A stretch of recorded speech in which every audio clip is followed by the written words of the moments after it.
Coming up this week on the Markcast. Happy NFL Draft Week, everyone. While the rest of the world tracks the future prospects of the NFL, the XFL, or USFL here coming up in the near future, we here are still talking spring football. It's XFL playoff weekend in the words of the ruthless ruler of Duloc, Lord Farquaad. Let the tournament begin. Some of you may die, but it's a sacrifice I am willing to make.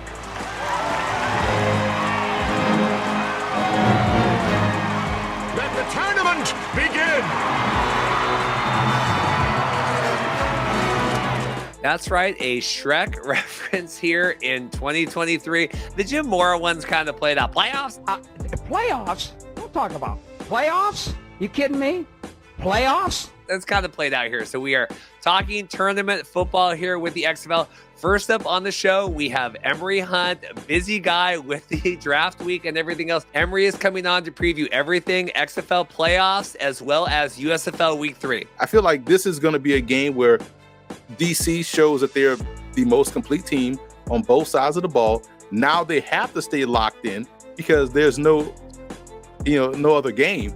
This is a one-game season, and I feel like they'll take care of business against Seattle. And then returning to the program, we have Tom Luginbill here. Kind of a retrospective. What did we do right? What did we do wrong in XFL 3.0? And then looking forward towards the XFL playoffs. This is going to be a battle for the ages. I actually think this is the championship game. I do. I think these are the two best teams, two of the hottest teams. It's interesting because I do think Seattle has a great opportunity here. I know a lot of people are going to vote for A.J. McCarron as the MVP, and maybe statistically you should, but I'm not so sure the best overall player in the league is not Ben DiNucci. And then finally, you have watched him on the sidelines all season.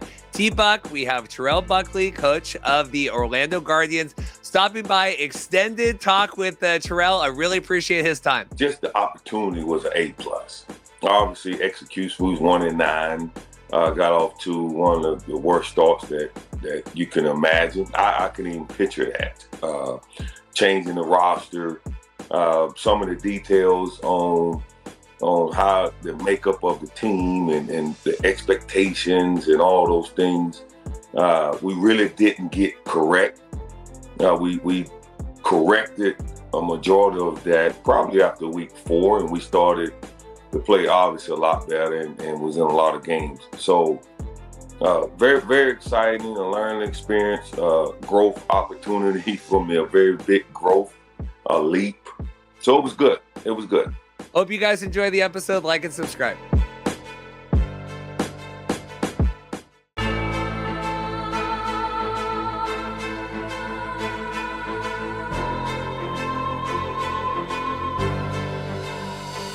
Hey guys, welcome to the Markcast. Reed here. Busy week this week. Everything, like I said off the top, with the NFL draft. A lot of regulars or maybe potential people that I was trying to get on this week.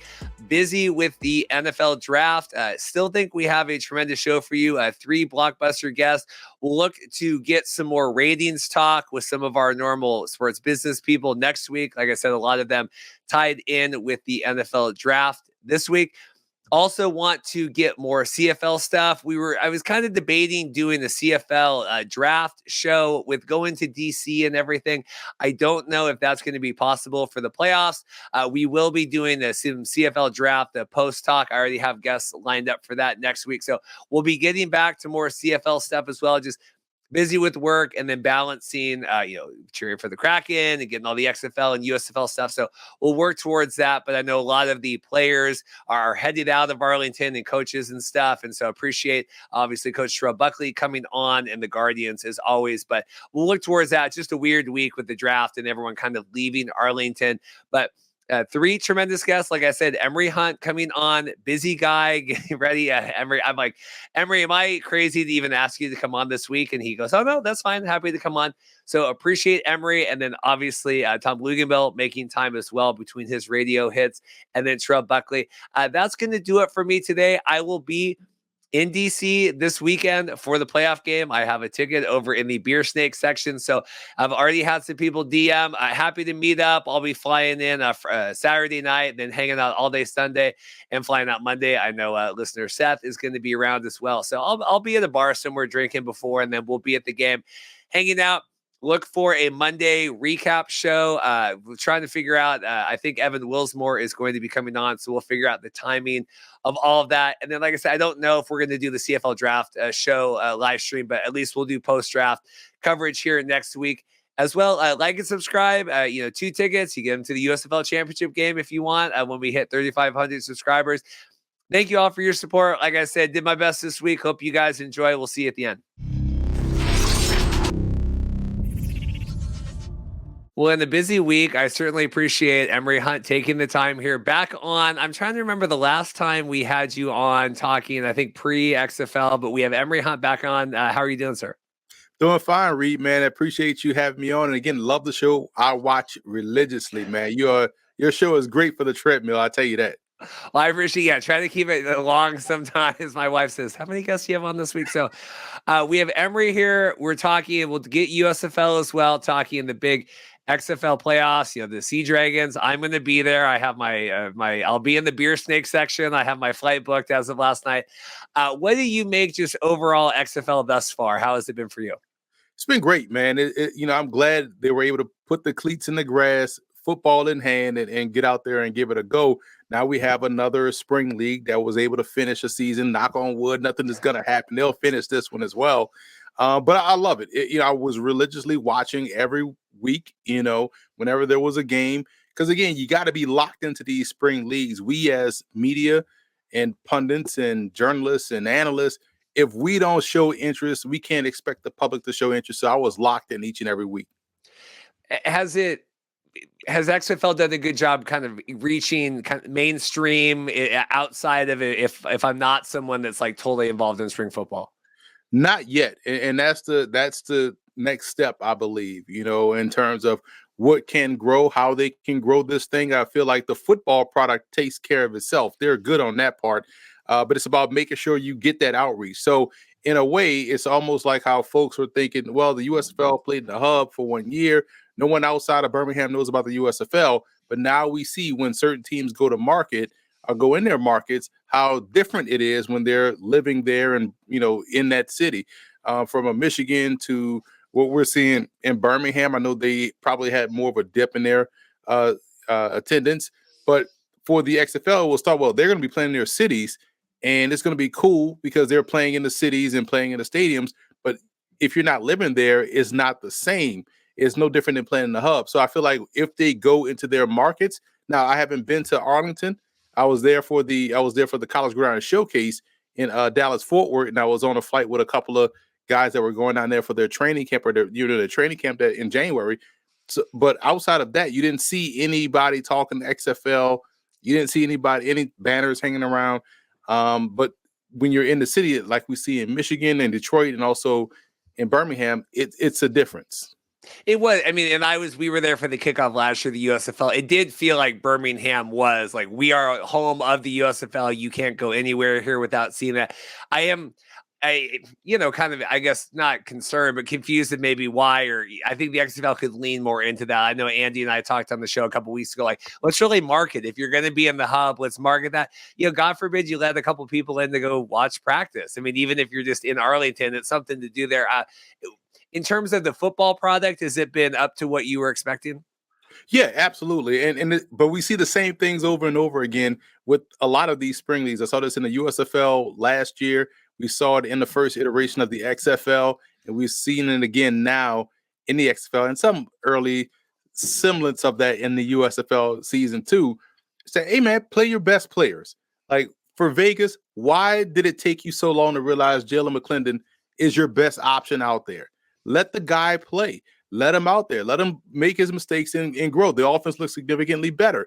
You see what happens when you allow a guy to play through those mistakes. And so I feel like right at this point, and it's not a knock on Luis Perez. I like the guy, but he's probably better as a QB2 now on a roster than a starter. So you got to give a young guy a chance. Look what Josh Love is doing for the Michigan Panthers, and his second time around, and now he's back on the team, familiarity with a lot of the players on there, and he's playing better. We see it with Case Cookis and how well he played. When they went to him over Brian Scott. Imagine they were trying to figure out just play your best players, man, and especially at that position, because everything else is going to take care of itself. People tuned into XFL 2020 because PJ Walker was lighting it up. And it was like, man, let's tune in. Nobody wants to watch, as good as their offense was in this last game, or as great as the story is, heartwarming story. No one's tuning in to check out AJ McCarron. Period. Like, they want to see the young guy, and people want to see that from these spring leagues. So play your best player. I'm not saying McCarron wasn't their best quarterback. I'm just saying give these young dudes a chance to play. That's how you attract new fans. I think you were critical of the AJ signing, right? I think if my memory serves. Yeah, because it was like he's 30 plus. We know what he is. I thought this was a league of opportunity, right? So why not get the young guys in there, man? And granted, you want to have guys, you like guys like AJ McCarron, because here's what I like about AJ McCarron and playing in this league. If he's not going to be a starter in the NFL, we should have known that by 27. Then this would have been perfect for him to play 5 years and be 32 on the other side of it, right? Instead of waiting till he's 32 and jumping in this league. So now people look at this league like AJ McCarron, like, I'm not watching that. Even though you want a league for a guy that's probably not going to be a starter in the NFL to play somewhere else. So a league like this or the USFL would be ideal for those guys. There is a market for that, but you can't go out and sign guys that people have seen in the NFL at times. They've seen maybe a decade ago in college football. That's not going to work. And I also feel like a lot of these leagues make the same mistake every time they come out, thinking, oh, well, we have a team in Orlando, or we have a team in Detroit. Let's get a lot of the players from that college. I'm gonna tell you a secret. College fans do not care about former college stars that are not currently playing for their college team. It's not going to work. Pat Ruffino right now, I'm sure his head is fuming with your AJ McCarron smack talk. But that was the story of the XFL this year. I mean, just to be contrarian, you say no one's watching. Like, they marketed the crap out of that. Like, here's AJ and he's playing for his kids and turned down all this money. Like, that was one of the major, football or otherwise storylines coming out. Same what we're seeing now in the USFL with McLeod Bethel Thompson. Great story, phenomenal, wants to be by his family, yada, yada, yada. Bro, you got a Quill Glass there who needs experience. Play him. Yeah, we've seen McLeod Bethel Thompson win a Grey Cup. Fantastic. Like, I don't want to see him playing in this league that y'all are saying is developmental. Like, at worst, play the guys, and if they struggle, go to your McLeod Bethel Thompsons or your AJ McCarrons. And that's because otherwise people are going to think, oh, this is just a league for guys that want to play in front of their families. I'm not going to play. I need to go. Matter of fact, let me go get married, have a couple kids, and then I can use that story to get into one of these leagues. Like, no, let it be about the guys like your Cole Kellys, guys like your Quill Glass to go in there and play because they're not getting the opportunity as young talent to play in the NFL. So you go in there as a Quill Glass or a Cole Kelly, and you play really well for a season, and now you bounce right up. The cream will rise to the top, and the league will pluck regardless. So play the Quill Glass, play the Case Cookers, play your Kyle Sloters, and roll with it like that, man. Don't bring the elderly back in. Let the guys grow into the elderly within your own league. What are your thoughts about my boy Ben DiNucci here, quarterback for the Sea Dragons? It's funny because DiNucci is able to play through all his mistakes. It makes you wonder, any other quarterback that had the amount of turnovers that he has had would have been pulled. But this is why these leagues exist. You want to see him stay out there. Don't go to the backup. Let DiNucci play through it and let him just, ride the wave. And then you reevaluate the position in the offseason. So I like the decision to stick with him. Otherwise you'll see what went down in Orlando, Dormady, and Francois. And it's like, man, which guy can get a rhythm if you're constantly pulling guys? And then one guy has 6 touchdowns. The next week he has 6 turnovers. And it's like, you could have won that game, but why aren't you playing a guy that's younger, a little bit more dynamic? You know what I'm saying? There's a lot of things that go into the coaching decision. And we don't know that because we're not at practice. and we don't have the benefit of daily news coming out of these practices, which we would have if they were in cities. Interesting. We were talking today on the show, the economy of, and I want to get your thoughts on the playoff thing too here, but people are outraged St. Louis didn't make it, but you have kind of what feels to be more of a family coach backed. Okay, we have everything. We're like living and dying. Where Seattle feels a little bit more like a super team, right? Like we brought in Josh Gordon and Philip Lindsay. We've got Danucci and Jim Haslett. Like maybe isn't as connected. Like it feels, and I've been on the sidelines there. It doesn't feel as cohesive. What do you make of the difference of those two teams? That's a great point, because when you feel like St. Louis, even though every team in the XFL is homegrown, you feel like St. Louis is more homegrown than anybody else because of them playing in St. Louis. The fan base, you feel like they are more locked into what the Battlehawks are doing, as opposed to Seattle. You feel like, man, I feel like these guys just kind of collected great parts and just pieced these guys together. And I think what people have the dismay, because I feel like we've constantly seen, even though this is so weird to say this, everybody's played on TV, right? We've seen all the games, but it feels like St. Louis has been on TV more than everybody else, even though everybody's been on TV the same. But so people have connected, the nation has connected with St. Louis. The whole call is the law. You have Anthony Beck, who was very vocal on social media since the inception, since he was announced as the head coach. So all of that buys into why people have followed St. Louis, and they just don't feel like Seattle brings the same cachet. But I will say this in defense of Seattle, they just have to tweet out, beat us last. All you had to do was beat us, and guess what? We are in the playoffs. That didn't happen, and guess what? Now you're out looking in. I saw a lot's been made of the coaches that didn't make the playoffs, and you have the first year head coaches, and we got Buckley and Beck and all that. Any thought of that in the coaches that were able to kind of make a longer run here? I know Beck, and we'll get the playoff. I want to get your thoughts on the seeding on that, but thoughts about the coaches not making it. I thought they started to figure it out, and these are first time head coaches, so you like that they're figuring it out on the fly. And when you have a young coach in a Buckley or Rod Woodson, first-time head coach, and you start to see them figure it out and their team start to play better, which just gets you excited for next season. If they're able to do that and build on what they learned in this iteration, Hines Ward start to figure some things out as well. The next thing you know, next season, these guys will be more experienced. They have a better idea of how to manage. They won't be as emotional on the sideline. I think Buckley and Ward were a little bit more emotional than Beck. Beck really was even keel. And when you're overly emotional on the sideline, your players tend to reflect that out there on the field. That's why they're making mistakes, or that's why they're afraid to make the mistakes on the fly. So that's what I feel like we should see in the next season from Buckley and Ward. I think in Rod Woodson, I felt like you could have created a whole show about Rod Woodson versus the refs, because every week it was chaotic on the sideline. So I feel like with those guys having now gotten their first year as a head coach underneath their belt, next year their teams will be much more locked in, which will make it competitive across the board.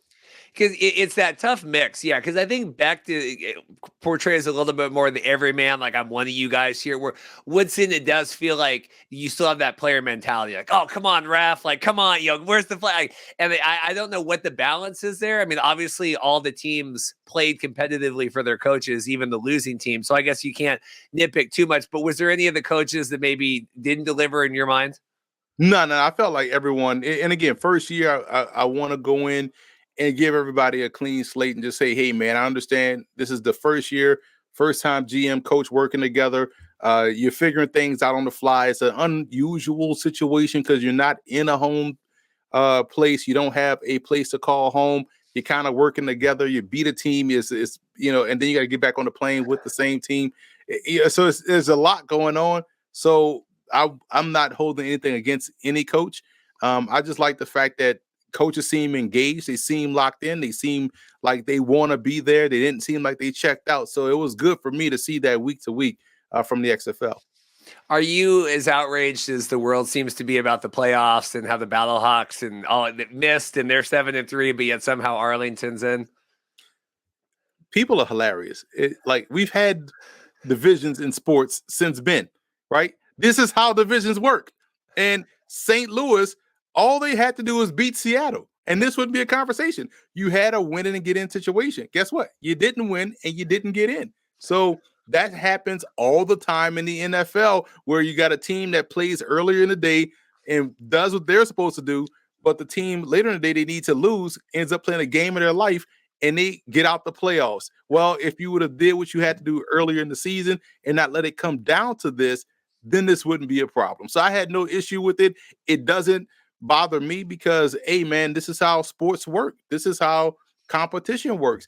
And yeah, you have a better record than San Antonio. And yeah, San Antonio is going to get the doors blown off their first, in the playoff. But hey, had you beaten Seattle, this wouldn't be a conversation. So you don't like the thinking that we need to move it and it needs to be the top two and then points or anything? Because that's the thing is, if they would do it a different way, none of these games would have mattered this weekend, right? It's because of the playoff situation. That's why, because that could have been a nothing game there, Seattle and Vegas, or Vegas at Seattle here Sunday night. Maybe we should ask Peter King, because if Peter King says something, then rules get changed. If he didn't like that Brett Favre loss against New Orleans, next thing you know, everyone should touch the football. He didn't like that Josh Allen loss to Patrick Mahomes. Next thing you know, well, everybody will need a possession in overtime. So maybe Peter King, when he says something, rules get changed for whatever team he wants to win. Looking here at the playoffs, the more exciting one I think will be the North. We'll talk about that, but Arlington at Houston. It feels like Arlington has never really found their. We're trading quarterbacks, all that stuff. What do you make of the South playoffs? It's the South playoff and the North playoff. To me, are the same thing. So the South playoff is about, can Houston stay locked in for 60 minutes and not allow Arlington to hang around? Because what we saw last weekend should be what we see this weekend. And nothing will change with the game plan, because there's no threat from the run game from Arlington. There's no threat from the passing game, especially vertical passing game from Arlington. Defensively, they do a great job of applying pressure and turning the ball over. They had a pick six last game. So this is not going to be a good look for Arlington. You know what I mean? So for me, this is a situation where it's more about Houston than it is Arlington. Now, Arlington does have some really good defensive players. They do have an ability to really slow down an offense. But if they can't depend on their offense to put points up in the paint and kind of make this a game, it's going to be all for naught. And I feel like that's going to be the case again. Houston, has been through it trying here, and Brandon kind of got hurt and everything. They looked good, then they can't win against the North. I mean, is Houston a real, presuming they make it onto the championship game, are they a real threat here against whoever comes out of the North? No, they're not, because their offense is too scattershot. On paper, their offense looks dynamic. They can score.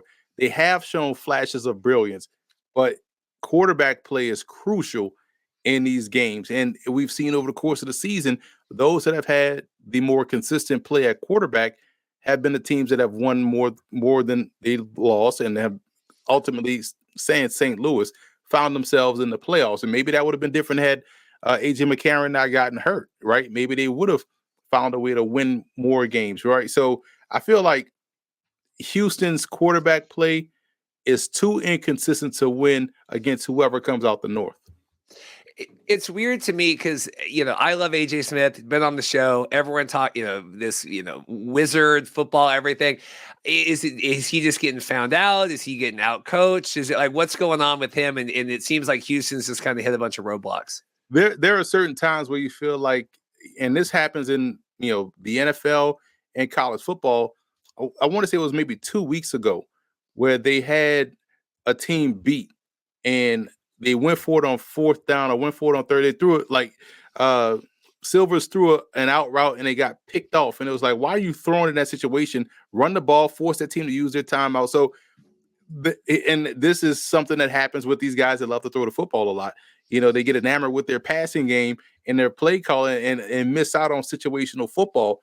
So for me, it's mostly about, they have to tie up the loose ends. I have no problems with the play calling or, saying with the play calling and how he runs his offense, AJ Smith, but situational football is what wins you games. And if they are not playing great situationally, third down offense, red zone offense, 4-minute offense, then they're going to find themselves losing. And plus, guys also have to make plays, and it falls on to the quarterback position. He has to be consistent and beating pressure, beating the blitz, just like he did earlier in the season when teams wanted to blitz him, but he always had an answer.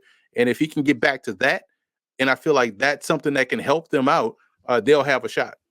In terms of Bob Stoops and everything, it feels like he's kind of made chicken salad out of everything this year. And it's just not a great. I mean, do we blame him for assembling maybe a subpar team? Do we blame? I mean, what do you put on Arlington?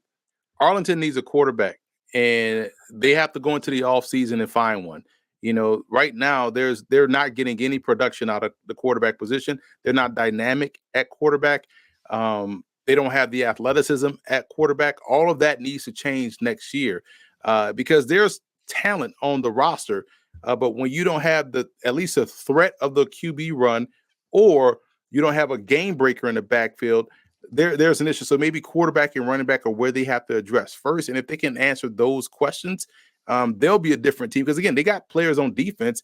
They are very strong, in my opinion. They can rush the passer. They got good front point of attack play up front on the defensive line. But offensively, nothing threatens you on offense outside of the guys on the perimeter. But the quarterback has to get it down the field and for them to really take effect. In terms of the North here, Seattle going in, I'm excited. To me, it's cool that we have the kickoff there in 2020, and now we kind of have the playoff game this year. Danucci even threw an interception at the end of the game. We're like, can we just get out of this game, please? What do you make of this matchup? It's going to be a strength versus strength battle, right? Seattle's strength is their ability to work touchdown to check down. They can throw the football vertically down the field. DC has a good defense. They're opportunistic. They can get pressure. Where DC has a problem, and I was there at the Arlington game and witnessed this again firsthand. Like, they play with their food far too often. Like, they had Arlington blown out. And if you were a Vegas guy, you just felt like, oh, this was a comfortable lead.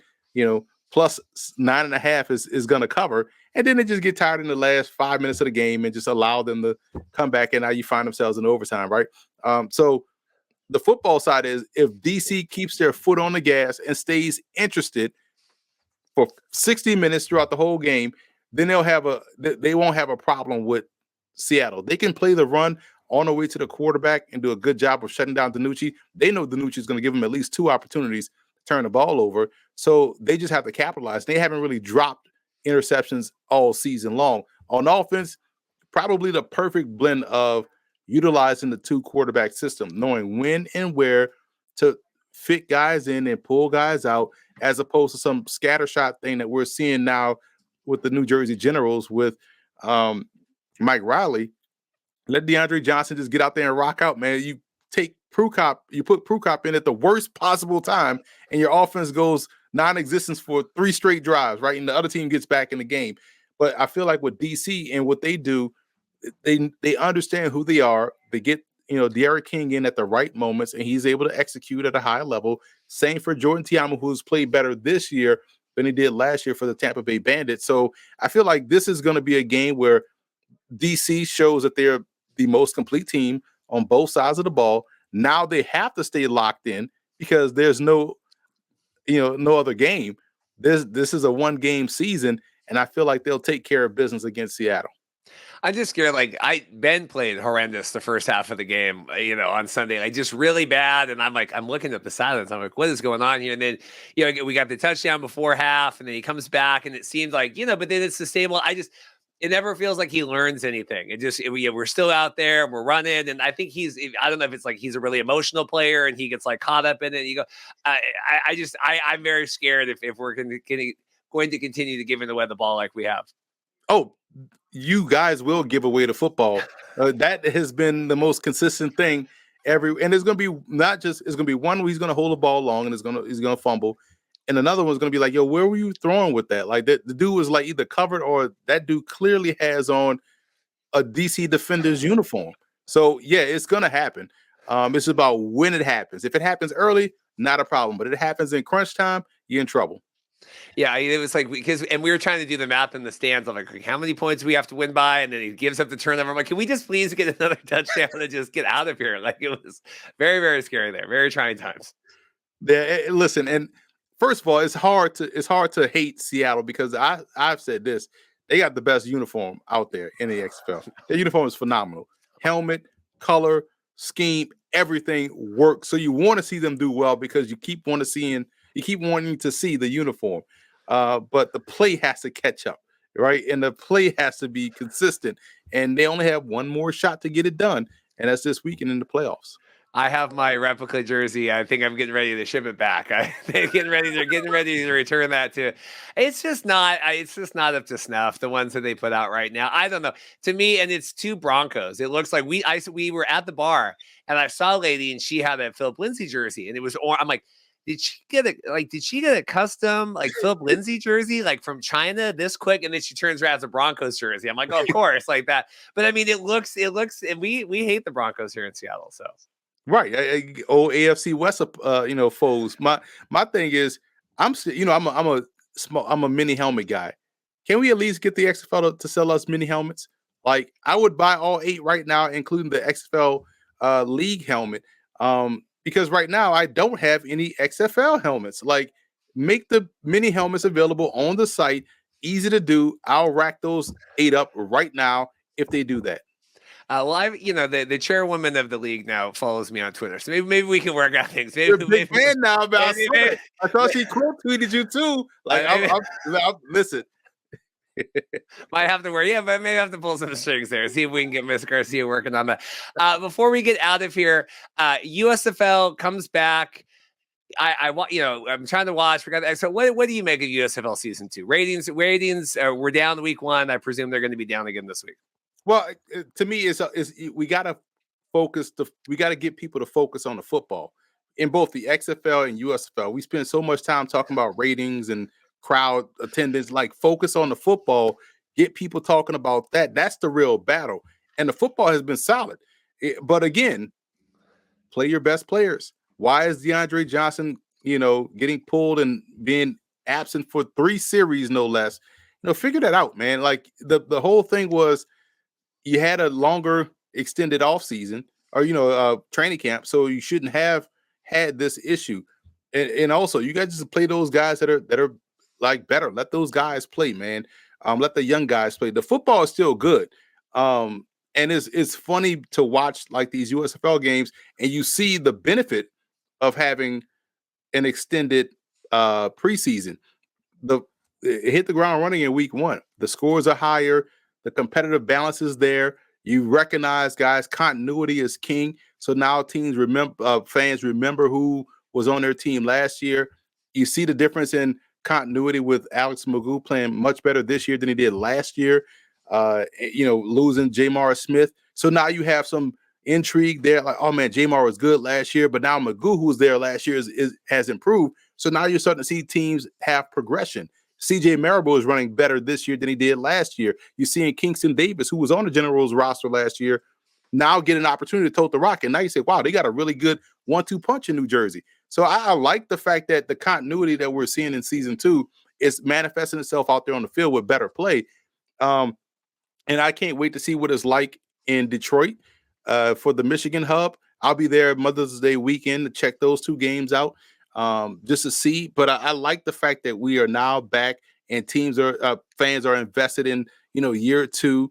Everybody keeps saying, what about playing in their cities? But these people that keep saying that are probably horrible at business or finances. Like, you got to understand finances first in order for this to really sustain itself.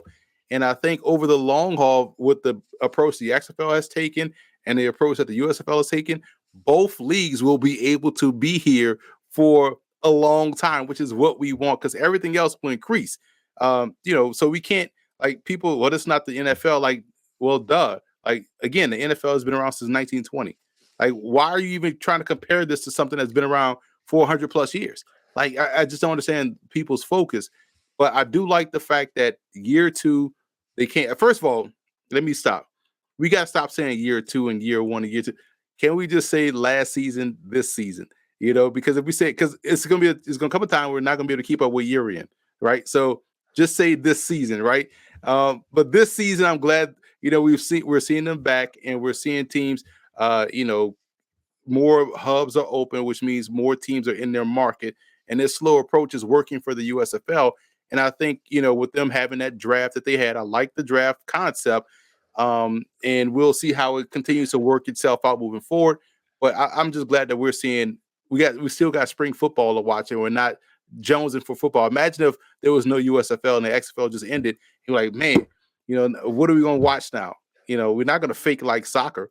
You know what I'm saying? We're going to watch NBA playoffs, but we want to watch more football, and we have more football. Yeah, that college draft was, it's like, wait, I was drafted. Like, what's going on? I think the execution leaves a little bit to be desired there. I like the concept of it, and I like, valuing players' rights and the teams and all that kind of stuff. But I think that the messaging needed to work a little bit more on that. What they have done, what one team has done, that it seems like Pittsburgh was really locked in with who they drafted, because a couple of their guys have already committed to playing in the league. And that's where the focus has to change. Like, hey, man, we know football players and athletes have the ego of, I'm going to the league. Like, yeah, we want you to, but let's be realistic right here, man. You just played at Middle Mississippi Baptist. The likelihood of you getting drafted and getting an opportunity is probably slim. Come play these 10 weeks here and let the league reevaluate you from there. What if you balled out week 1 and week 2 in the USFL, and now you find yourself here in week 3 with the NFL draft approaching? You probably just played yourself into a draft pick because you played 2 extra games here for the Pittsburgh Maulers or the Michigan Panthers. So I think the more these leagues are around, the messaging for both leagues have to change. I think we need to stop saying NFL. Stop talking about the NFL. NFL going to pick guys up regardless. XFL focus on building your stars. USFL focus on building your stars. And as the leagues grow, obviously the salaries will increase, and it'll become a more attractive option for guys that are on the smaller school level that won't go anywhere. So they'll be locked into the league, and it'll just help the league grow, I think, faster. Last question today. I appreciate extended time on here. How terrible is the Pittsburgh Maulers, and how are they still so bad this year? Common theme, man. Quarterback play. Find you a quarter. Granted, they were banking on Lindsey Scott. Now Lindsey Scott is a phenomenal player, but all seriousness, it's quarterback play, and that's what there's a big myth out there, Reed, that people feel like there's not enough quarterbacks out there. Yes, there are. There's enough quarterbacks, there's enough athletes, enough football players. There's 860 football playing colleges across the country and into Canada. There's more than enough football players to field 2 spring football leagues. So it's about trusting what you're seeing, playing the best player, and allow that player to play. And that's what has to happen. Once you get good quarterback play, people think you have to be Patrick Mahomes or Josh Allen or Lamar Jackson or whatnot. Nah, you just can't be out there, not being able to evade pressure, terrible with reads, and skipping the passes all over the field. Just get competent quarterback play. It doesn't have to be spectacular. It just has to be consistent. And if you can get that, everything else will work itself out. Pittsburgh also has a lack of speed. Running game, wide receivers, right now, everything is a possession. They have possession receivers, and they don't have explosiveness in the backfield. So I think their defense is ready to win.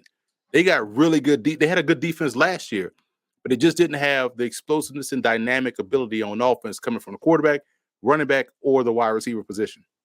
Well, wish us luck this weekend. Big, exciting stuff with XFL playoffs, USFL week 3, everything else.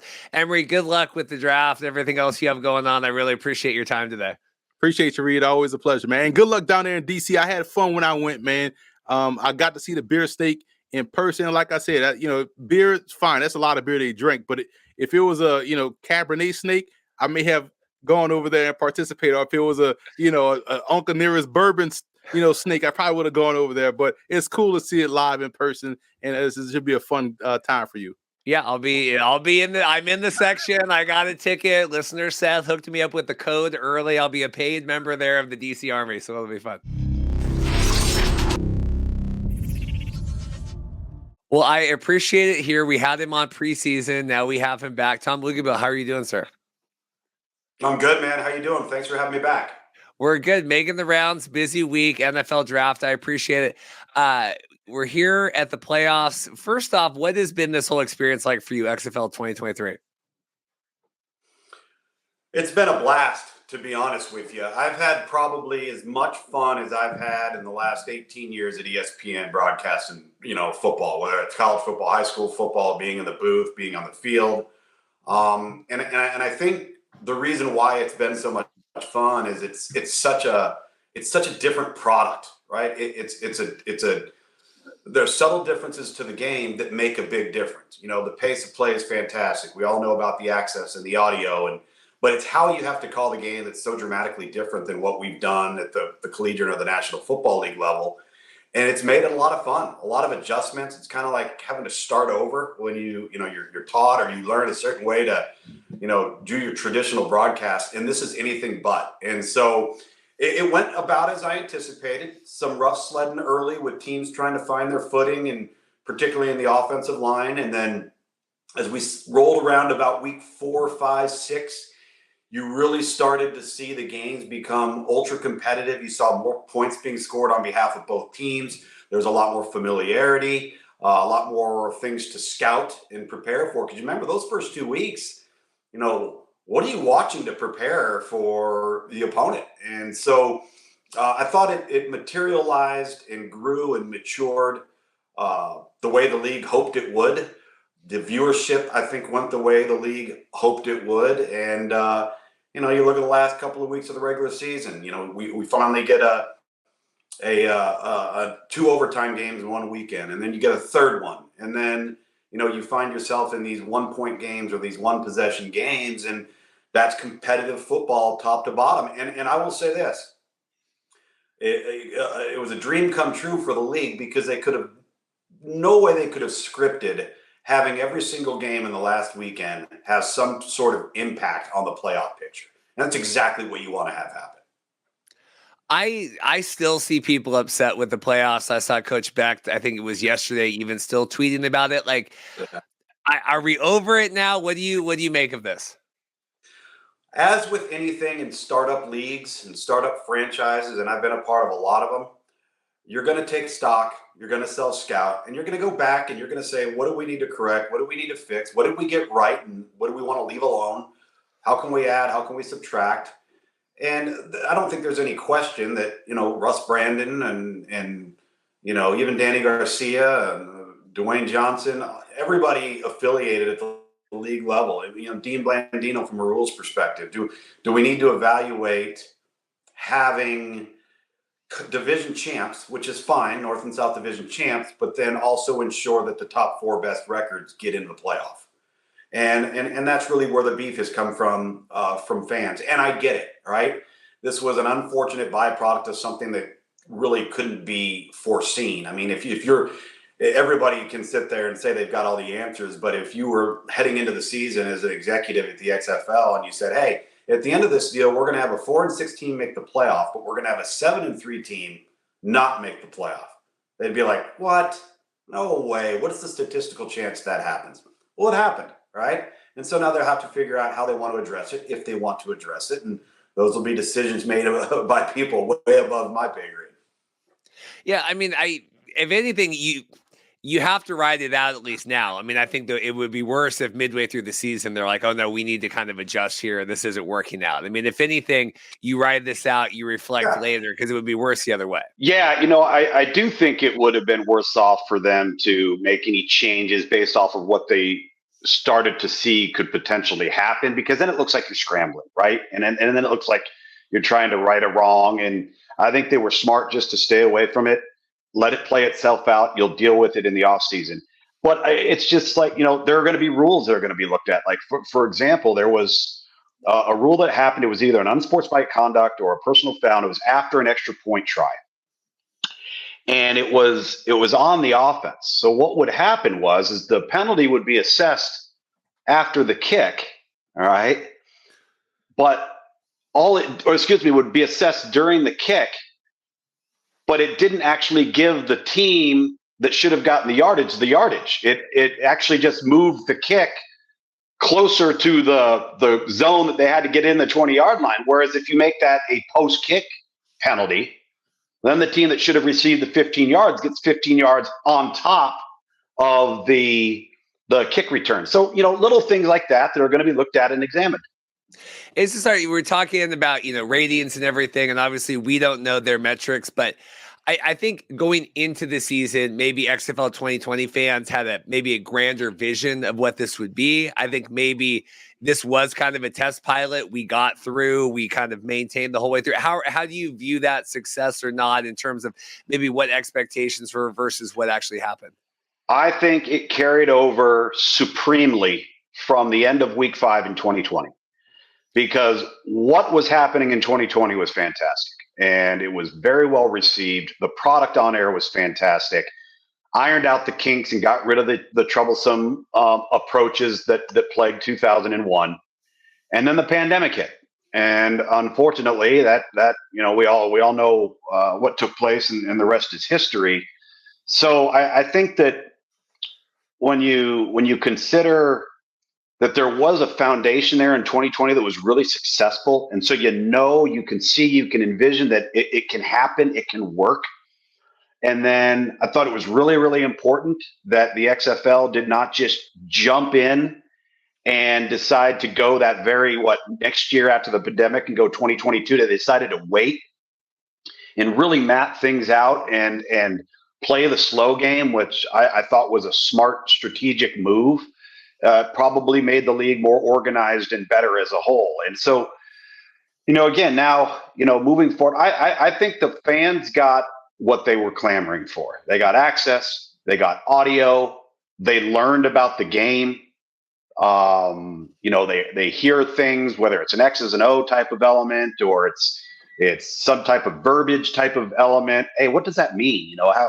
When I hear that, what am I supposed to know? And I think that really benefited the fan. And listen, this league is about the fans. And when you look at DC and you look at St. Louis and even San Antonio, who didn't have the season maybe on the field that they would have liked to have had, they had a pretty good team that was just ravaged with injuries, and they had tremendous support at home. And so there's a good foundation to build upon. Now, whether that foundation, that building includes expansion after year one or doesn't include expansion after year one, whether it includes, playoff scenarios or tiebreaker changes, that remains to be seen. But I think as far as, and not just on a linear perspective of ABC, ESPN, ESPN2, and FX, but I think the league felt really, really good about how the league was received digitally, whether it's through social media platforms, the digital program we did at ESPN each and every week, social media engagement. There was a lot of interest there, and there was a lot of fun and a lot of banter back and forth. If they gave you the clipboard, headed into next season and said, Tom, what would you do? What would be your advice for us to maximize kind of year 1 to year 2, growth, whatever, viewership, everything? What would you say? Operationally or from a football perspective, in what way? Whatever way you see. I mean, I think the product on the field was good. I think they could have done a better job of cultivating some of the local fan bases that weren't already built in, right? Like I think they inherited St. Louis, right? I don't know what was done there to further kind of grow and that. DC, yeah. I think the one thing that could be important going forward is to really examine cities that have MLS teams, because those stadiums are perfect, absolutely perfect for the XFL. It's 18 to 22,000. They're right on top of you. It makes for a great game day experience. I think that's something that could be really interesting, moving forward and looking forward, because the venues just seem to be really, really good in that regard. And then I think what you'll see, this isn't something I do, and this is what I think you will see happen naturally, is the player pool by which the teams will be able to draw from will get more experienced and more talented with each and every offseason, because agents and players and their representatives are going to start to realize that if I've got a guy, let's just say, made it a practice squad, then he made an active roster for 1 year, and he's this close. Well, is my client better served signing an NFL future, or is he better served playing 10 games? or 11 games or 12 games? And there's a lot of validity to that question, because if these guys start realizing, hey, if I'm playing, I'm going forward, I'm not moving backward, and I'm giving more people more opportunities to evaluate me, that's going to get better, bigger name, higher profile players to jump into the player pool, which is in turn is going to make each and every team's roster more talented. And I think you'll see that naturally occur over the course of time. Obviously with Vegas and their field setup, I think that, that's going to be something that will be addressed. Aside from that, like I really kind of liked how things played out. I liked the director of player personnel and head coach relationship on each team, and how they managed that, and how they managed it was, and again, there were a lot of young, when I say young in the coaching profession, inexperienced coaches that were first-time head coaches, right? And so they've learned a ton, and they're going to go back and they're going to self-scout, and they're going to examine and say, well, what did we maybe do wrong in draft prep? For me, I think that there were so many more positives that outweighed any negatives that came from year one. Coaches that you were impressed with? Obviously we had a lot of the new head coaches not make the playoffs, but who did you think really kind of excelled? Thought Anthony Beck does a fantastic job. They were extremely organized. They did a really good job of identifying exactly what they wanted at each position and who fit and who didn't, and they didn't deviate from that. I thought Reggie Barlow and his staff and the approach they took offensively was brilliant, because in professional football, you rarely have to deal with quarterback run and defending quarterback run. So what do? They look like a college team on offense, and then they go out and they sign or draft 3 athletic quarterbacks. So if something happened to one of them, they don't have to change the offense. They just plug the next guy in. And as we could see, particularly throughout the first 5-6 weeks of the season, people had a hard time figuring them out, because in professional football, guys don't have to prepare for that. And you do every day in college. So I thought that was really, really well done on behalf of Reggie Barlow and the DC staff. I felt for Hines Ward, because that team was just crushed with injuries, particularly at quarterback. But really what the common denominator is, and the coaches would tell you this, and it's true at every level anyway, but the teams that ended up hitting the mark at quarterback were the best teams. All right. So, and sometimes not just with one, but with 2. I mean, Cole McDonald and Brandon Silver's on one team. Nick Tiano, AJ McCarron on one team.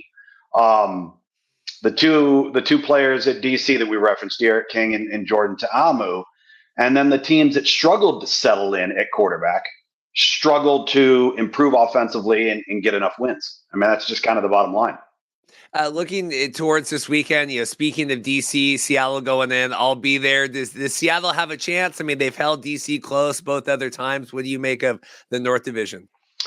I think Seattle is the most dangerous team in the league right now. And when you really start to dissect their season, their 3 plays, all 3 of them essentially on the last play of the game for being 10-0. The fumble on the 1-yard line at DC, right? The field goal to Seattle in week 2, St. Louis in week 2. And then the 35-34 or whatever, 1-point loss at home against DC. This is going to be a battle for the ages. I actually think this is the championship game. I do. I think these are the 2 best teams, 2 of the hottest teams. It's interesting because I do think Seattle has a great opportunity here. I know a lot of people are going to vote for AJ McCarron as the MVP, and maybe statistically you should, but I'm not so sure the best overall player in the league is not Ben DiNucci. And while he does take risks with the football, and you're going to have turnovers from him, you're also going to have some utterly spectacular plays that have changed their season, plays that have changed the course of a game. And I think the biggest challenge for Seattle isn't whether they can go toe-to-toe and match up with DC. It's how do you handle, the crowd, the road environment, which will be really, really difficult, especially if you get backed up in that one end zone. And, secondly, can you get over that mental hurdle of saying, God, can we finally get these guys? I mean, we're so close. We feel like we should have won, but we didn't because we made more errors than they did. And maybe it's now their time. Can you get over that, Do you think Ben has played his way into a new NFL role here after the season? Oh, yeah. In fact, I think he'll have multiple options.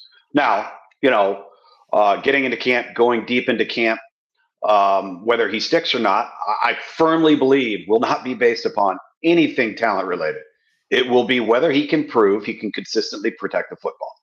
Because you're not going to be able to do what he's done with the football and make a National Football League roster. That's just they're not going to do that. And Ben knows that. But you don't also want to take away from what makes him really good, right? That riverboat gambler, gunslinger, guys out in the street playing with his boys, and things break down. You're just throwing. That's what he is, and it's fun to watch. Yeah, you wonder what Seattle would be if we didn't turn the ball over 87 times, whatever. Right, exactly. At the end of the day, football is football. Blocking, tackling, and who protects the ball. Let's get down to it. And the bottom line is they were really, really careless with the football this year, especially in those first 4 weeks. So you give Seattle the edge against DC? I do, and I'm surprised that I'm saying that because we had DC so much this year, and I'm so familiar with them. But I think they just might be due. And I think they're playing with such confidence right now. And I don't know if you've noticed, but all of a sudden, Josh Gordon's become a much bigger piece of the puzzle when the other wideouts on that team started to perform, right? Jordan Vesey, Blake Jackson, Ja'Cour Pearson. They have a group of 4 or 5 guys. They're really good. That's enabled everybody not to just say, well, let's focus on number 0. Now you better defend the whole entire field. And it's really helped him become more of a focal point of the passing game. It's just crazy looking, and I've coached Buckley on this episode as well, like how some of the teams were so much able to build so much better, it seems, because everyone's starting from scratch here, right? And is it just better DPPs and being able to scout? Like how are some of the teams stacked so much more like Seattle, and then you have Coach Buckley go, I got to go through 25 different guys to get a team here? Well, I think that for some of the first-year head coaches and the guys that hadn't built a franchise or built a team, and I'm not saying this is the case, but in supplemental leagues like this, it's all player evaluation. It's all player personnel. And if you look at Dave Bowler at St. Louis, over 25 years experience as an NFL scout, been in personnel his entire career. Obviously Mueller out at Seattle, and then the NFL pedigree of the coaches on that staff. And I think as the newer head coaches become more entrenched, they're going to start, I believe, to really see the value in an off season in a league like this. It is all player evaluation. And I go back to 2001 on the team that we built. Like, we worked harder and longer in our off season than we ever did on a single day during the week of a game in season. And it was because we wanted to ensure that when we went into training camp and came out of training camp, that barring injury or something unforeseen, that we had a chance to win, right? And that comes through research and study and evaluation, and it's months and months and months and months. And not to say that, Hines or Rod or T-Bach or any of this, but they haven't necessarily had that background to this point, and some of the other coaches had a little bit of that. They had some more. It was just like when Galen Hall or Jim Kreiner came over from NFL Europe and comes into the XFL in 2001. Well, they had distinct advantages over a guy like Jerry DiNardo, right? And it's just because they've been through that whole prep of how you do this in professional football in a supplemental league. And so I think, again, going back, taking stock, evaluating, a lot of teams will probably choose to maybe tweak things or go a different direction sometimes. Do you think the league, through all of their different, we had all the showcases and everything, and we're flying around do you think they provided the coaches with the best talent, that it was just who was able to kind of work within that? You think that the quality that they assembled for everyone was up? I thought, let's talk about Orlando for a second, because I thought Orlando, outside of the quarterback position, until they settled on Quentin Dormady, I didn't think they had bad players. They just self-destructed each and every week. And T-Buck will tell you that. Double-digit penalties, turnovers, kicking game snafus. And you can't go out when the playing field, when the margin of error is so small. You can't go out and do that and expect to be successful. And then they compounded it because they were struggling at quarterback. And then, lo and behold, if you watch the game that they beat DC, it was the one time leading to that point that DC had actually done what everybody else in the league had done. Gone out there and played bad. Just flat out played bad. And on that day, Orlando didn't play as bad. And the quarterback made some plays, and we all know the result. And so I think that all of the teams had pretty good players. I thought some of the teams lacked some team speed. Other teams did a good job at that with some of their skill. I do think that there's so many good players out there, really good players that can make an NFL roster, all right, that will be in the player pool for an NFL draft or a showcase or a supplemental draft for the XFL or whatever it is, that if you do your homework, you can put together one heck of a roster. I mean, you really can. But, that homework's going to be watching every single guy that's been cut for the last 3 years and every single game he's ever played in. It is an arduous process. Before we get out of here, thoughts on the South? I know not as intriguing the matchup here. Bob Stoops kind of limping into the playoffs. Yeah. What do you make of Arlington and Houston? Well, hopefully Davion Smith will be back because their whole offense, really, if there's a strength, if there's something you want to look at, it's the offensive line and the run game. But they've just struggled to come off of that with any semblance of consistency in the passing game. And, outside of Sal Cannella, Arlington hasn't had a guy that can just run and take the top off the defense, right? And not a lot of teams in this league had that. Jontre Kirkland had that until he got hurt. And we saw the impact that had on Houston's offense. So I think it's really critical for Luis Perez to have a chance. They're going to have to run the football effectively. So getting Smith back, I think, should be a help. I didn't like how Arlington went out and played last week. It kind of left a sour note. You find out that you're in the playoffs before you kick off. Houston comes out and plays with a vast majority of their reserves, and Arlington didn't play well. I mean, and you could hear Bob Stoops and the frustration that he had on some of the open mic conversations and listening in, and I don't blame him. And so now, like you put it, you're kind of limping in against the team you just played, and you went out and you kind of laid an egg. I'm really looking to see Arlington come back and play some inspired football. That's what needs to happen for them. And if they do, because defensively they're good enough now. Arlington is good enough on defense. So if they come out and they can, minimize the mistakes, they'll get into the fourth quarter, and this will be a heck of a football game. Houston obviously coming back down to earth. And I'm trying to figure out, like, if AJ Smith kind of got found out, like you said, we have the Kirkland injury. Like, what happened to Houston here, just playing against better teams in the North? Like, it just seems like they're not even the same team they were 5-6 weeks ago. Yeah, I think everybody kind of got caught up with. I mean, look at how DC got exposed on defense in the last 4 to 5 weeks of the season. The first 5 weeks of the season, he's playing chess and everybody else is playing checkers, right? And don't kid yourself. They do some things on defense at DC that are unsound. Well, after about 5 or 6 weeks of studying it, people started attacking it and having some success. I think the same thing can be said here. Here's where Houston had a huge advantage. Houston's offensive line was further along in the passing game in the first 2 to 3 weeks of the season than everybody else in the league. And Brandon Silvers did a great job of getting the ball out of his hand. So unlike a lot of the offenses the first couple of weeks, and not so much DC, but just about everybody else, they weren't dealing with a lot of negative plays. They were always playing with, a pretty full deck. And then, listen, he's a young offensive coordinator. He's probably created tendencies that became glaring. And guess what? A lot of good coaches start studying up, and now you have more to go on. And I think Jontre Kirkland getting hurt crushed them. I really do believe that. And then, Brandon Silvers got dinged up a little bit. So it's a multitude of things. But I think it applies to the league got better because everybody got to know each other better. So the games became more competitive because there was more to prep for. And then at the end of the day, quarterback play, who got hot late, right? And who stayed healthy. I mean, that's a big part of it too, is where we sit heading into week 1 of the playoffs. I liked it that everyone seemed to really give an S all year. I mean, we're relieving offensive coordinators and defensive, like we're doing all this. It just seemed like I don't know. Sometimes in the USFL season one, it felt like some of the coaches maybe were out for a cup of coffee a little bit sometimes. Like it felt like we're all in right now where this is our job on the line. Well, I'll say this. I think that there are young coaches, middle-aged coaches, and older coaches that would love to make a career coaching in the XFL. I think they really enjoy it. And I think they can be paid well enough to do that and support their families.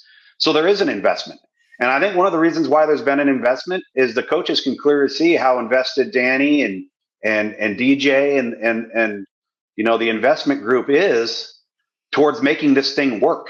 When the owners care and the owners are visible and they're there and they're interacting with the people they've hired because they want to support them and see them succeed, it makes for a pretty fun work environment. It really does. And so, yeah, there's good football coaches that have coached. Reggie Barlow to me is just, here's a guy that's won everywhere he's been. All right. Now he gets a chance in professional football and has one of the better plans of any coaching staff in the league. They knew exactly who they were, what they were going to be, how they were going to go about doing it. The players bought in. He didn't deviate. And he's looking at this thing as not just an opportunity for him to move up, but even if it didn't happen, what a great gig, man. What a great gig. So much fun. Well, Tom, I appreciate it. Busy here, making the time. Anything else before I let you go? Thanks for your time today. No, man. I'm just looking forward to watching the playoffs and seeing. I keep joking with everybody. I got this XFL championship ring, and nobody's come and take it from me. So sooner or later, somebody's going to win it. I know. Well, I had my LA Extreme jersey on the first time we talked. I appreciate it. A lot of time with the league and everything else. So thank you so much. Thanks for having me.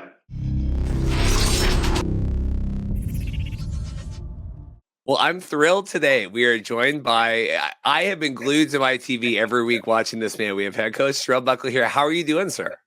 I'm doing well. Appreciate for asking. How are you doing? I'm good. We're excited. I'll be in DC this weekend. We're going to be at the Sea Dragons Defenders game. Wish you guys would be in the South, but there's always next year. You said you're back home. How's your life right now? How are you doing? Well, I'm kind of reliving, I should say, this past season on the good, the bad, the ugly, but also very thankful and really, really excited about this weekend watching some more XFL football. How's the process? What was the whole process like for you? If you kind of had to grade your experience? Well, grading, just the opportunity was an A+. Obviously, execution was 1-9. Got off to one of the worst starts that you can imagine. I can even picture that. Changing the roster, some of the details on how the makeup of the team and the expectations and all those things, we really didn't get correct. We corrected a majority of that probably after week 4, and we started to play obviously a lot better and was in a lot of games. So very, very exciting, a learning experience, growth opportunity for me, a very big growth, leap. So it was good. It was good. When you talk, how do you internalize that? Is that on team building? Is it on the coaching? Is it on the players? How do you where do you place that if you had to look back now of some of the troubles you guys had? Well, remember, I tried to remember this. We didn't have a team this time last year. Had no players, no coaches. So you're talking about an entirely new league, a new staff, new players, no OTA day. So we went right into training camp, which was trying to learn each other, learn a new system, implement a culture in a new city. Everything. And it just did not gel. Some teams it gelled a little bit earlier and they got off to a hot start. But as you see at the end, I felt like we was competing and we just couldn't get over the hump. We had too many turnovers earlier. We couldn't score in the red zone. We couldn't stop anybody on kickoff return. The first part of the season, defensively, we played pretty well out in the field. I don't think we played very well in the red zone. And then we we just didn't create enough negative plays on defense. We had some explosive plays on offense at the end. Too many turnovers. Just the little things. Again, the arrow is pointing in the right direction, from the penalties to moving the ball to stopping them. It was a learning experience, and I feel like we got better. When you look and see, Houston or any of the, Arlington, them being in the playoffs, and you're not, like, were they just, when you talk about gelling better or being able to work, like, what did they do or what happened with them that they were able to succeed where you guys weren't? I thought they got off to a great start. They rushed the passer pretty well on defense. Houston did. They made more big plays, and they made them when it counted. It's just for us, we didn't make the plays when it counted. Just like with Seattle, you look at halftime. I go back to the halftime scenario we played Seattle, where we got a phantom call about one of our linemen moving his hands. So we go to halftime 10-9 versus 13-6, because we was 5 yards away from being in field goal range. That could have been a huge deal. We get a block punt. We're down 1. We punting it in the fourth quarter with 7 minutes left. We lose by 7. We lost to Arlington by a combined 2 games by 3 points. So, and we got a call. We had a big catch against Arlington the first game that had us in field goal range that was overruled by Dean Blandino. Still mad at Dean for that. So we did some good things, but we didn't execute and make the plays when it counted. Because it's tough, and obviously next year will be different and people coming back, but everyone's starting at square one this year, so it's just hard. I'm always curious, like, where some teams are able to gel or find success earlier because everyone's starting in the exact same place. I mean, it's challenging for all 8 teams, right? 100%, and I feel like the guys. This is what I say, being a first-time head coach and creating that type of environment hurt us. But that's the great thing about it. There's only one time.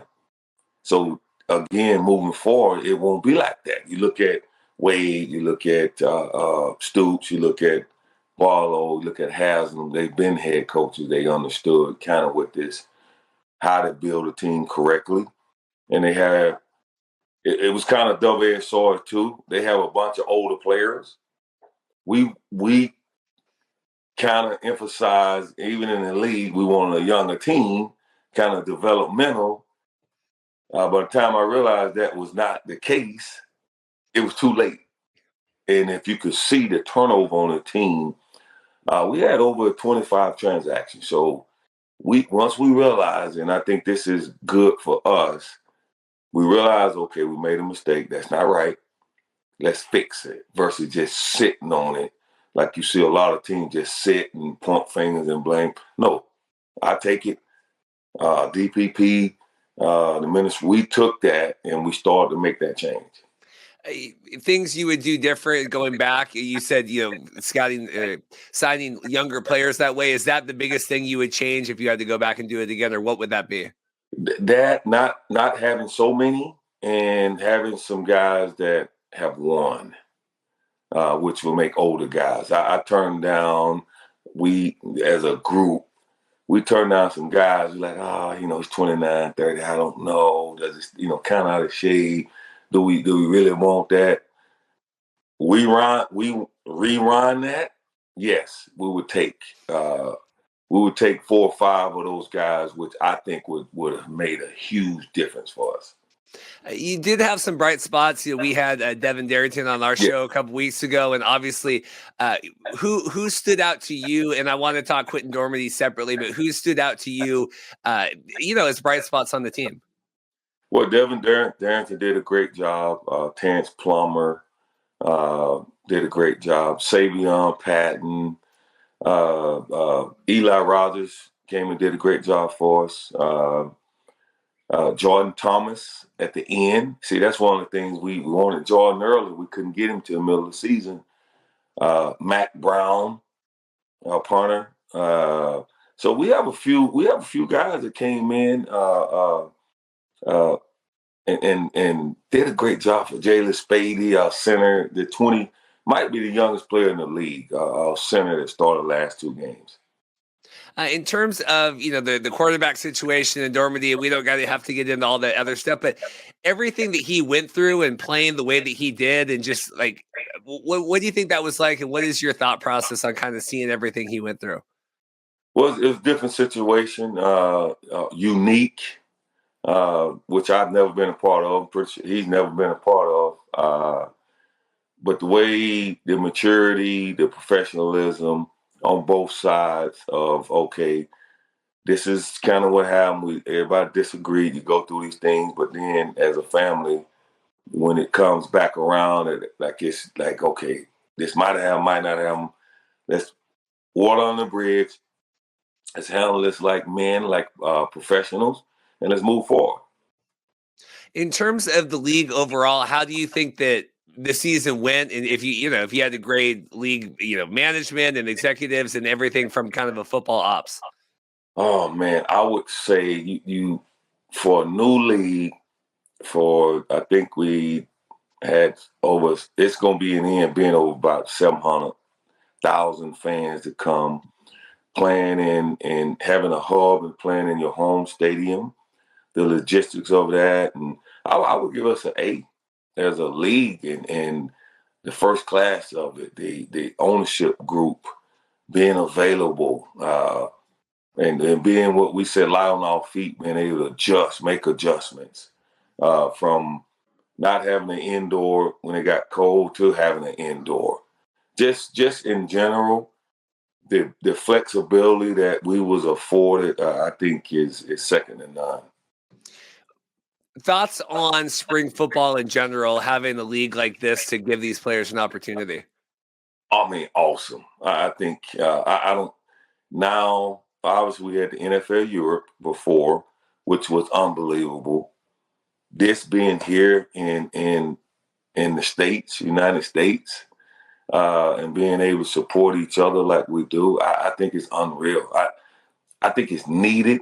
It's appreciated on both sides, fans and players and coaches, and the opportunity for the XFL that it gives to guys like myself that get the opportunity to have the ups and downs, to make adjustments, to be the head coach, to be in charge and do all that.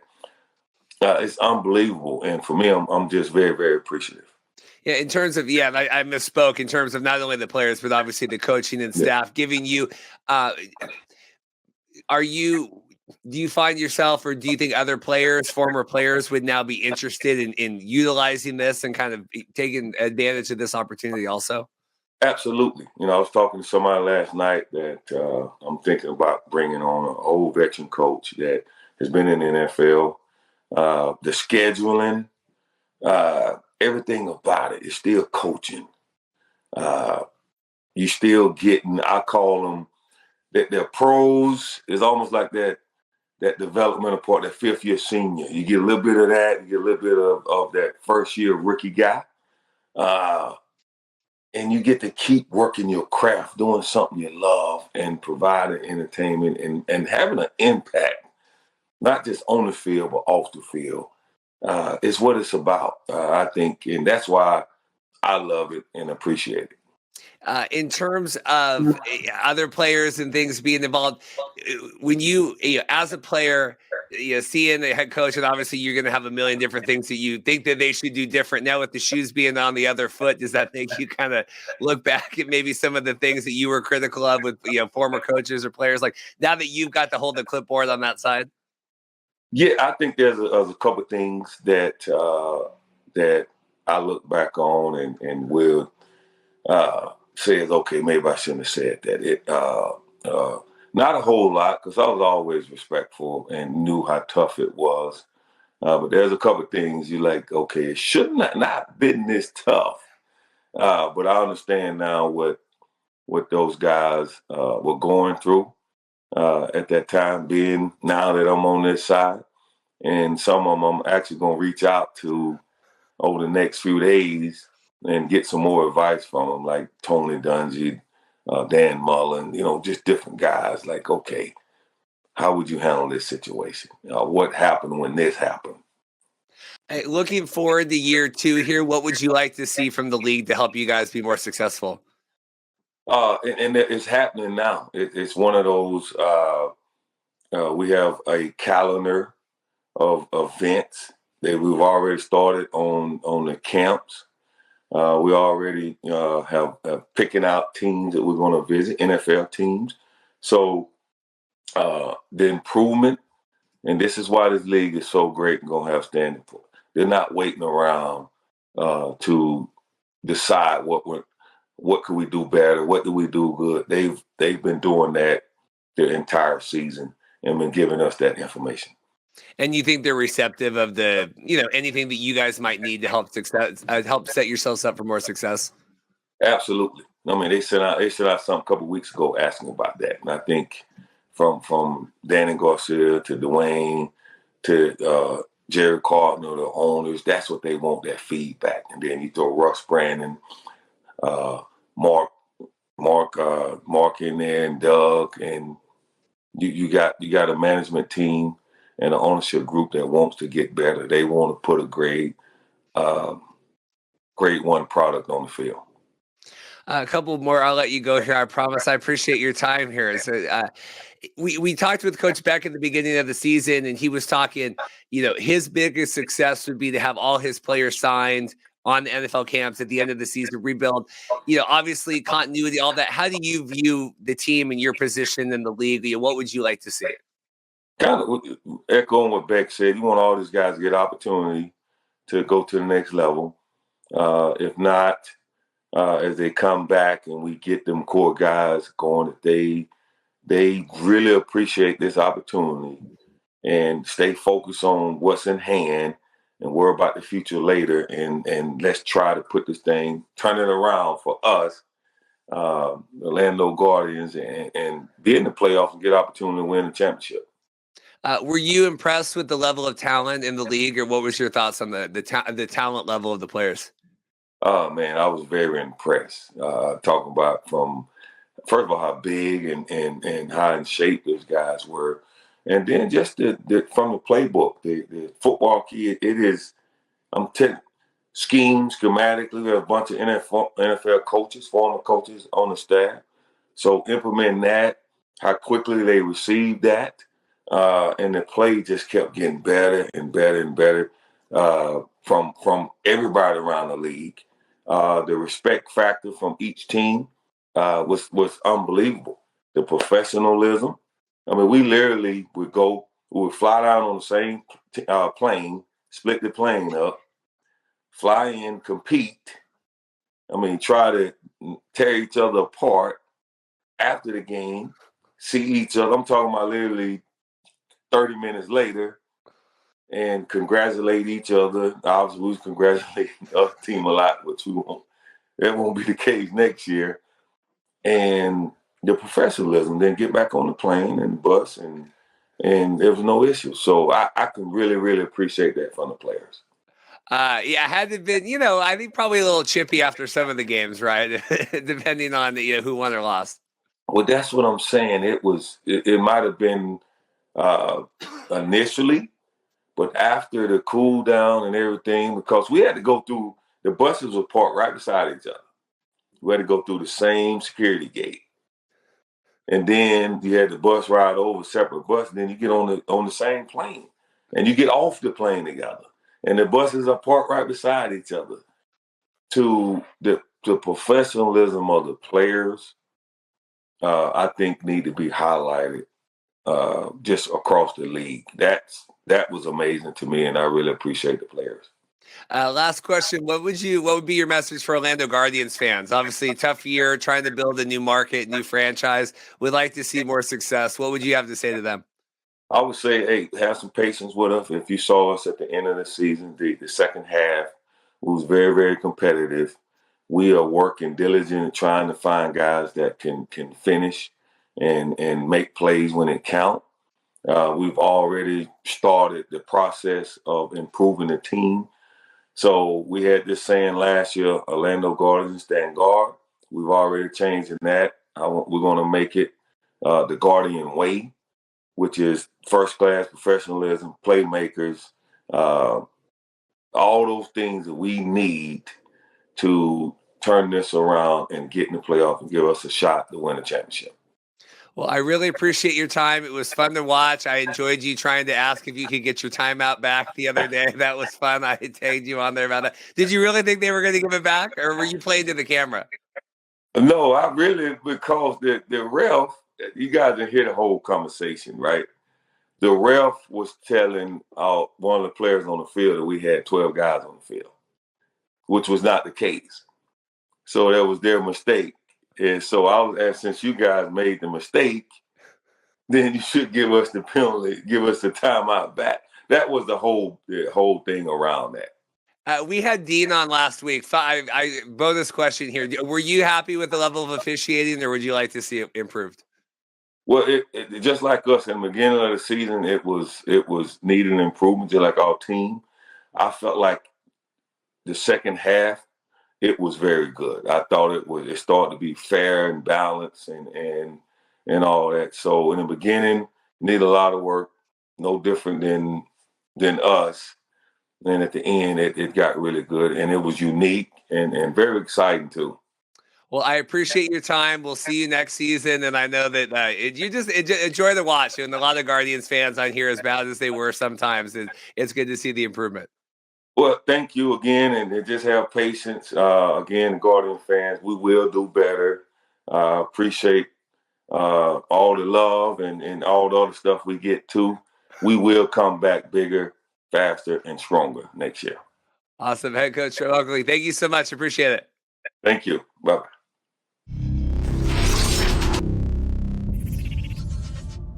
Huge special thanks to all of our guests. Like I said, I know it was a crazy week with the NFL draft, just kind of engulfing everybody's time. So really appreciate Emory, Tom, and then Terrell Buckley for coming on the Guardians media team. If we joke, if the Guardians could play on the field as well as the comms team plays off the field, the Guardians would be a force to be reckoned with. But hope you guys enjoy. Hope you guys are enjoying the draft. Hope you like the XFL playoffs. Hope ratings go good. Like I said, I got some spokes in the fire to get some more sports media people on next week to break all that stuff down. Ratings came out this week when I was working. I'm sure Twitter was fine. I was filming over at a school for an auction video, but I'm sure Twitter was absolutely fine when the USFL ratings came out this week, but should be good. We'll see how they do against the XFL playoff games. And then obviously XFL will be going away. So hopefully we'll see some boosts in the USFL ratings here coming up here in 2 weeks, or I guess it would be that we got the bye week and then the championship. So we'll see. I'm sure they will figure it all out. Like I said, like and subscribe. Thank you guys so much for your time. Busy and taking the time to watch the show with everything else going on in the draft. And I hope your NFL team got the best draft pick in the world and that you did not throw any remotes against your TV or anything else with that. Thank you guys. We'll see you next time. Cheers.